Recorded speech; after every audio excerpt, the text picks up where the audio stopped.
하고 있는 정혜리입니다.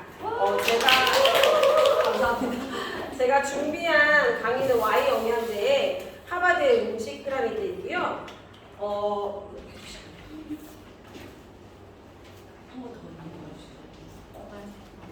요거거든요. 잘 보이시나요? 네. 그러면은 건강 음식 피라미드에 대해서 좀 설명을 드릴게요. 미국 하버드 대학에서는 우리가 건강하게 생활을 하려면 이 삼각형의 피라미드를 대고 섭취를 해야 된다고 권고하고 있고요. 아래에 있는 음식은 많이 섭취하고 또 위에 갈수록 붉은색 육류, 많은 양의 버터, 정제된 탄수화물, 너무 달거나 짠 음식들은 좀 줄여야 한다고 합니다. 그래서 여기 아래쪽부터 살펴보도록 할게요. 삼각형의 맨 아래에 보시면 매일 육체적 운동을 하고 적절한 체중 관리를 하라는 지침이 있어요.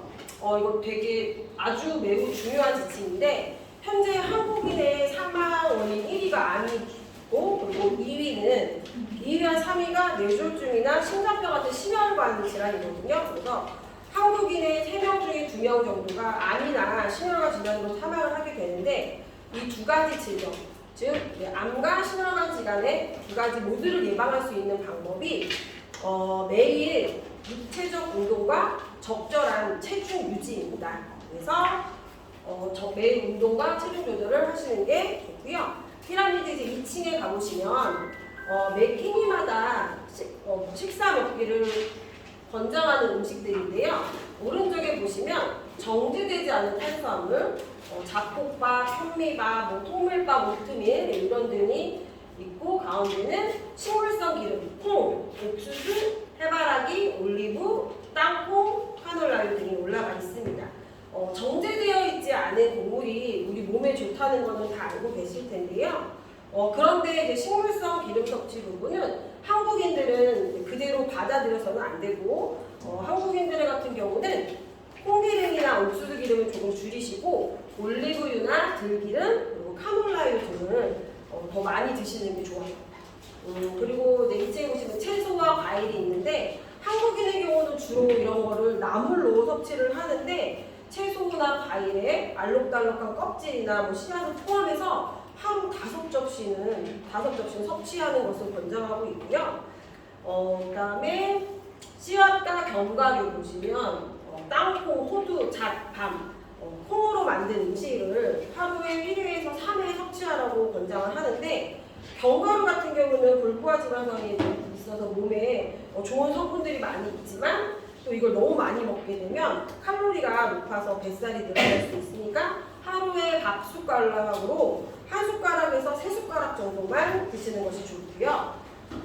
이제 3층에 오른쪽에 보시면 단백질 섭취가 있어요. 이 단백질 섭취로는 생선이나 조개, 가금류, 닭고기, 오리고기 이런 게 해당이 되는데 하루에 1회에서 2회 정도를 권장을 하고 두부, 반모나 껍질 벗긴 닭고기를 탁구공만한 크기의 양만큼 섭취하시면 된다고 합니다. 피라미드 4층에 보시면 유제품, 우유, 치즈, 요구르트 등은 하루에 1회에서 2회 정도 섭취하시거나 칼슘제나 비타민 D를 섭취하는 것을 권유하고 있고요. 미국인들처럼 우유를 많이 섭취하는 경우에도 칼슘이 부족하다고 하고 있고 실제 미국 폐경 여성의 11%만이 충분한 칼슘을 섭취하고 있다고 해요. 그래서 우리나라도 매 국민건강영양조사에서 가장 결핍이 되기 쉬운 영양소가 칼슘인 것으로 알려졌거든요.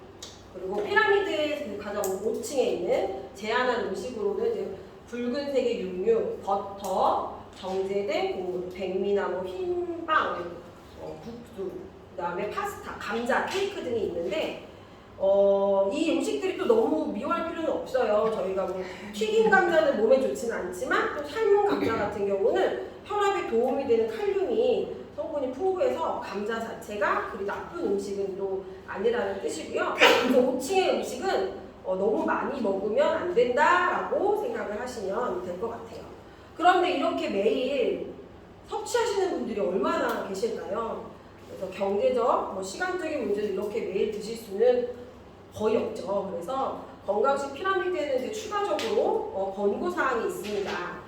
건강음식 피라미드에 이제 여기 보시면 좌측에 보시면 적절한 양의 알코올을 섭취하라고 되어 있는데 와인 한 잔 등은 적절한 알코올을 섭취하는 심장에 좋은 HDL, 콜레스테롤을 증가시켜서 건강에 도움이 된다고 해요. 그렇지만 간염 보균자거나 지방간이나 유방암이 있는 분들은 술 한 잔도 위험하실 수가 있고, 또 한국인들의 음주 문화는 한 잔으로 절대 끝나지가 않으니까 한국인들은 그냥 이 부분에 대해서는 그냥 잊어버리시는 게 좋을 것 같아요. 자체에 또 보면 종합 비타민제와 추가의 비타민들을 섭취하는 광고가 있어요. 현대인들은 너무나 많은 음식에 노출은 되어 있지만 실제로 영양소는 갖추고 있지 않기 때문에 이게 영양제를 먹는다고 해서 오래 살지는 오래 산다라는 건 없지만 덜 피곤하다던가 잘 안 빠지던 뱃살을 좀 관리할 수 있다던가 컨디션은 좋게 할 수 있는 데에 큰 도움이 됩니다. 종합 비타민제와 함께 비타민 D의 추가 섭취를 권고하는 부분이 눈에 띄는데요. 그 부분은 전 세계적으로 암이 많이 발생하는 사람들의 공통된 특징이 혈중 비타민 D 농도가 낮다는 사실이에요. 그래서 햇빛을 많이 쬐면 비타민 D 합성이 되기는 하지만 충분한 양의 비타민 D를 합성할 만큼 햇빛을 쬐는 경우에는 기미나 피부암 등의 발생 위험이 높아질 수 있어서 추가적인 비타민 D의 섭취도 권장할 만합니다. 그래서 제가 여기에 나와 있는 종합 비타민과 비타민 D에 대해서 저희 제품으로 조금 설명을 드리도록 할게요. 유산화 종합 비타민에는 14가지 비타민과 9가지 미네랄, 7가지 식물 성분으로 구성이 되어 있고 쉽고 간편하게 섭취가 가능하세요. 그래서 오랜 연구 개발로 탄생한 인텔리전스 테크놀로지 접목을 시켰고 하루 영양제 기준으로 저희 헬스팩 2포를 섭취하시게 되면 음식으로는 계란이 15개, 그 다음에 바나나가 85개, 그 다음에 닭이 26마리, 쇠고기가 13접시, 그 다음에 오렌지가 13개 등으로 음식으로 섭취하기 쉽지 않은 양을 헬스팩 2포로 충분히 섭취하실 수가 있고요. 제가 이거를 영양제를 권하다 보니까 저희 헬스팩에 양이 많다라고 하시는 분들이 굉장히 많아요. 근데 이건 본인의 의지라고 저는 생각하거든요.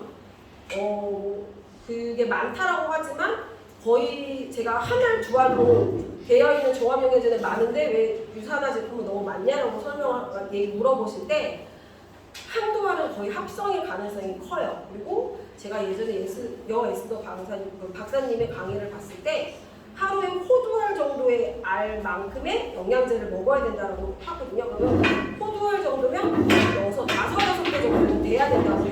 그래서 그렇게 충분히 영양제를 섭취하시는 게 좋은 것 같고요. 그리고 비타민 D는 하루에 한정에 1200 IU로 비타민 D를 간편하게 섭취하실 수 있어요. 제가 아시는 분이 아이가 축구를 하는데 축구를 하게 되면은 야외 활동을 2시간에서 3시간 이상을 하는데 비타민 D가 너무 부족하다고 했다고 하더라고요. 그래서 의사 선생님도 1000 IU 이상의 제품을 먹여라 아이한테 그렇게 얘기를 하셔서 저희 제품은 이제 1200 IU로 하나로 지키실 수가 있고 이게 체내에서 햇빛이 피부에 닿았을 때 자연적으로 생성되는 활성 비타민 D3를 사용하고 있어요. 그래서 유산화 비타민 D 하나로 영양 성분 기준치의 3배의 비타민 D를 간편하게 섭취하실 수 있고요.